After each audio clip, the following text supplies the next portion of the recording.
सुप्रभात विद्यार्थियों, आप सबका स्नातकोत्तर उत्तरार्ध की कक्षा में पुनः स्वागत है। जैसा कि आपको विदित है कि हमने पहले कुमार संभवम महाकाव्य का प्रथम सर्ग पढ़ लिया और कादम्बरी में हमने विंध्याटवी वर्णन तक पढ़ लिया है। अब हम नैषधीय चरित्र का तृतीय सर्ग के बारे में आज हम चर्चा प्रारंभ करेंगे। नैषधीय चरित्र महाकाव्य श्रीहर्ष के द्वारा रचा गया है। काव्य की परिभाषा साहित्य दर्पणकार विश्वनाथ ने करते हुए लिखा है, वाक्यम रसात्मकम काव्यम, अर्थात रसात्मक वाक्य ही काव्य है, यानी काव्य में रस की महत्वपूर्ण भूमिका है। जहाँ पे रस होए तो रस से ओतप्रोत वाक्य ही काव्य है। काव्य वस्तुतः सहज रूप से तरंगित भावों का प्रकाशन है, या फिर ऐसे कहा जा सकता है, काव्य भाषा के माध्यम से अनुभूति और कल्पना के द्वारा जीवन का परिष्करण है। संस्कृत का काव्य साहित्य बहुत विशाल एवं अनूठा है। उसके मुख्य दो भेद किए जाते हैं। पहला है दृश्य काव्य और दूसरा है श्रव्य काव्य।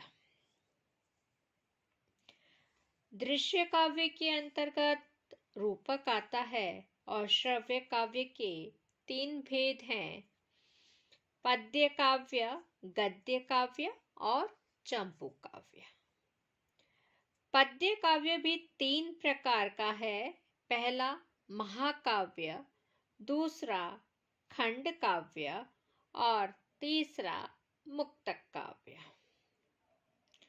गद्य काव्य दो प्रकार का है, कथा और आख्यायिका।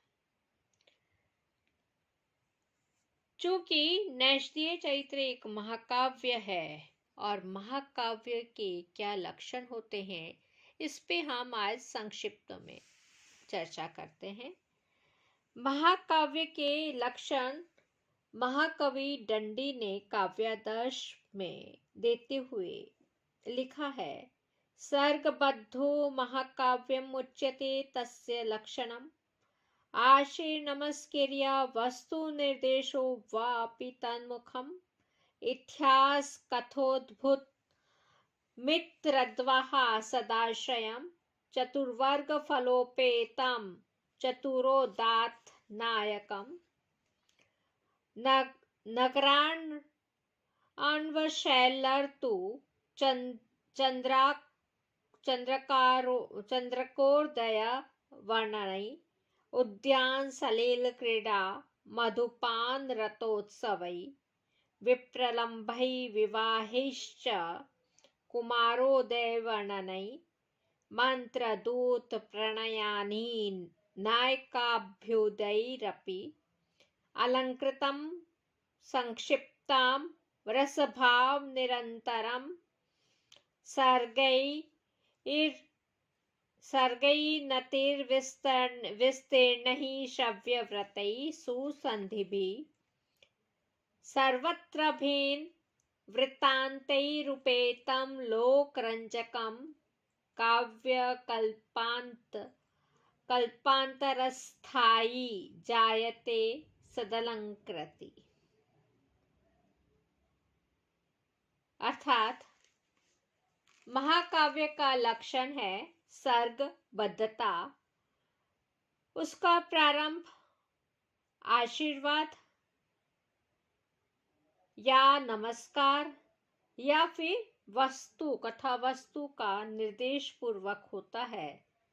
इसका कथानक इतिहास अथवा अन्य किसी उत्कृष्ट चरित्र पर आधारित होता है। यह धर्म, अर्थ, काम और मोक्ष रूप चतुर्वर्ग के फल से युक्त होता है।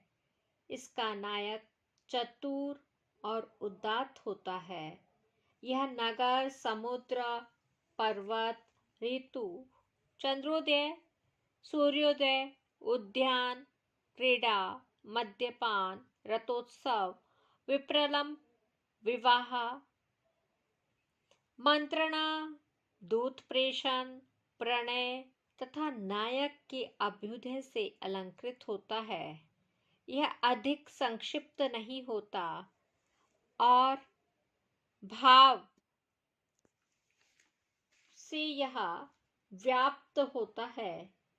इसमें सर्ग न अधिक बड़े और न अधिक छोटे होने चाहिए। छंद सुनने में सुखकर होना चाहिए। सुसंधिया होनी चाहिए। प्रत्येक सर्ग के अंत में भिन्न छंद होना चाहिए। भली प्रकार अलंकृत, लोकरंजक इस प्रकार का काव्य प्रलय काल पर्यंत स्थायी होता है। नैष्ठिय चरित्र भी एक महाकाव्य है, क्योंकि काव्यदर्श के ये जो सब लक्षण बताए गए हैं वह नैष्ठिय चरित्र में भी प्राप्त होते हैं। इसमें 22 लंबे लंबे सर्ग हैं तथा संपूर्ण पद्यों की संख्या 2830 है। इसमें नायक निषिद्ध देश के राजा नल है। नल में धीरोदात्त नायक के सभी गुण विद्यमान हैं। नैष्ठिय चरित्र का प्रारंभ वस्तु निर्देश पूर्वक होता है। यह नल की कथा को अमृत से भी अधिक श्रेष्ठ माना है। इस महाकाव्य में श्रृंगार रस की प्रधानता है। अन्य रस उसी के अंग रूप में प्रस्तुत हुए हैं। प्रत्येक सर्ग में प्राय एक ही छंद का प्रयोग हुआ है। सर्ग के अंत में भिन्न छंद है। 12वें सर्ग में विभिन्न छंदों का प्रयोग हुआ है, जिसमें वंशस्थ छंद की प्रचुरता है। इसमें नगर, समुद्र, पर्वत, ऋतु, चंद्रमा, सूर्य, उद्यान, क्रीड़ा, विवाह, रथोत्सव, मंत्रणा, दूत प्रेषण, प्रणय एवं नायक के अभ्युदय का वर्णन है। इसकी कथा वस्तु ऐतिहासिक है। इसमें मुख संधि, निर्वहन संधि आदि संधियों का निर्वाह हुआ है। इस प्रकार इसमें महाकाव्य के गुण पूर्णतया परिलक्षित होते हैं। नैष्ठिय चरित्र से पूर्व भी महाकाव्य की जो परंपरा है उसकी हम चर्चा करते हैं तो पाते हैं कि आदि कवि वाल्मीकि कृत रामायण संस्कृत का सर्वप्रथम महाकाव्य है। उसमें भी महाकाव्य के सभी गुण विद्यमान हैं। रामायण के समान महाभारत भी एक बहुत बड़ा महाकाव्य है। उसके पश्चात पाणिनि ने जाम्बवती परिणय और पाताल विजय नामक 2 काव्य लिखे थे, जो कि आज यह उपलब्ध नहीं है, पर वररुचि के कंठाभरण नामक काव्य में ये इन दोनों काव्यों का जिक्र हुआ है।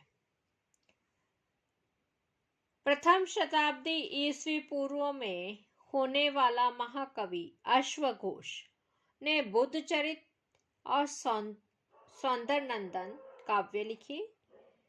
सौंदरनंदन काव्य अश्वघोष का प्रथम महाकाव्य है। इसमें 18 सर्ग हैं।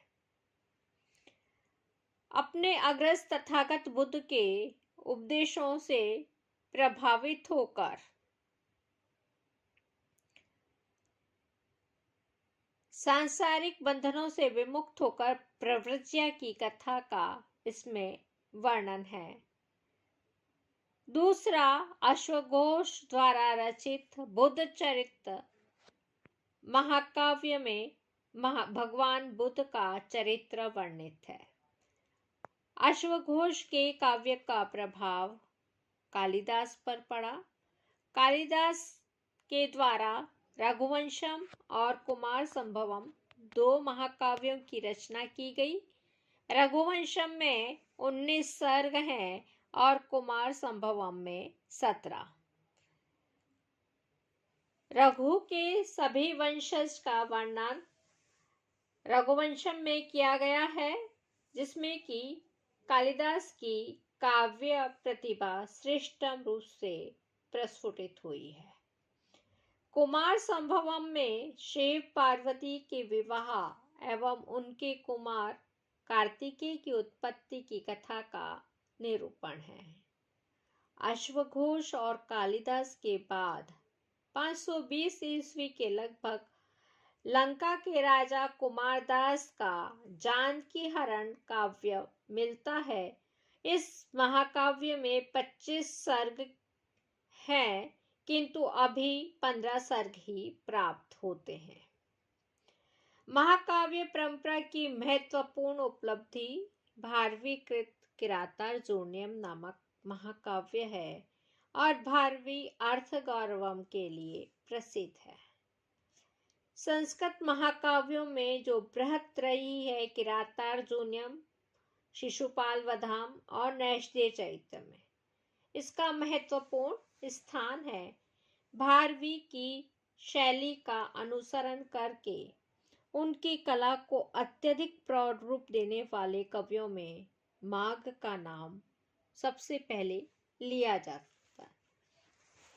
उनका काल 9वीं शताब्दी का पूर्वार्ध माना जाता है। कालिदास उपमा के लिए विख्यात हैं, भारवी अर्थ गौरव के लिए और दंडी पद लालित्य के लिए। माघ का व्याकरण विषयक पांडित्य आदि गुणों का सुमेल माघ की कविता में हुआ है। उपमा, अर्थ गौरव एवं पद लालित्य, इन तीनों गुणों के कारण विद्वानों ने मागे संति त्रयो गुणा ऐसी सूक्ति प्रचलित है। माघ के शिशुपाल वध महाकाव्य का आधार महाभारत है और शिशुपाल वध में माघ ने कृष्ण एवं शिशुपाल के वैर तथा कृष्ण द्वारा शिशुपाल का वध किए जाने की घटना का काव्यात्मक वर्णन किया है। माघ के पांडित्य को देखकर कवि ने कहा है, माघे मेघे गतम वयम। माघ का काव्य शिशुपाल वध और मेघदूत, इनको पढ़ने में तो पूरी उम्र ही चली गई।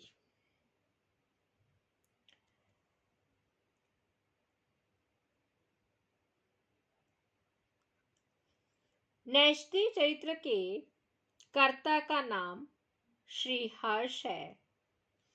काव्य अलंकरण के पूर्ववर्ती समस्त कवियों के गुणों को लेकर नैषधीय चरित्र के कर्ता श्रीहर्ष की कविता उपस्थित होती है।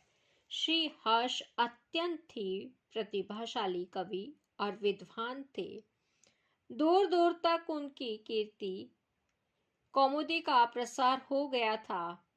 सरस पदों का गुंफन, भावों का अनुपमेय प्रभाव, प्रौढ़ कल्पना शक्ति, सौंदर्य का मनोरम चित्रण एवं अलंकारों की छटा